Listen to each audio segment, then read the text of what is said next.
আমরা আসিয়ানের সদস্য হিসেবে যোগদান করার বিষয়ে আগ্রহের কথা জানিয়েছি। এই বছরের শুরু থেকেই মালয়েশিয়া আসিয়ানের চেয়ারম্যানের দায়িত্ব গ্রহণ করেছে। মালয়েশিয়ার মাননীয় প্রধানমন্ত্রী আনোয়ার ইব্রাহিমের সঙ্গে এই বিষয়ে কথা হয়েছে। তিনি আমাদের আবেদনের প্রতি সমর্থন জানিয়েছেন, আমাকে মালয়েশিয়া সফরের আমন্ত্রণ জানিয়েছেন। আমি এই আমন্ত্রণ গ্রহণ করেছি। মালয়েশিয়া রোহিঙ্গা সমস্যা সমাধানের জন্য জাতিসংঘের সম্মেলন আয়োজনের দায়িত্ব নিয়েছে। আমাদের দেশ থেকে শ্রমিক নিয়ে যাবার ব্যাপারে যে সমস্ত সমস্যার সৃষ্টি হয়েছিল সবগুলো সমাধানের জন্য আন্তরিকভাবে তারা কাজ করছে। আমাদের পণ্য পৃথিবীর পণ্য। এই পণ্য নেপালে যাবে, ভুটানে যাবে, ভারতের 7 সিস্টার্সে যাবে। প্রতিবেশীদের পণ্য আমাদের এখানে আসবে, সারা পৃথিবীর কাছে পৌঁছে যাবে।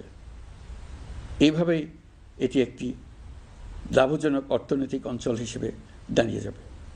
আর এই অঞ্চলের গুরুত্বপূর্ণ ভূমিকায় থাকবে বাংলাদেশ।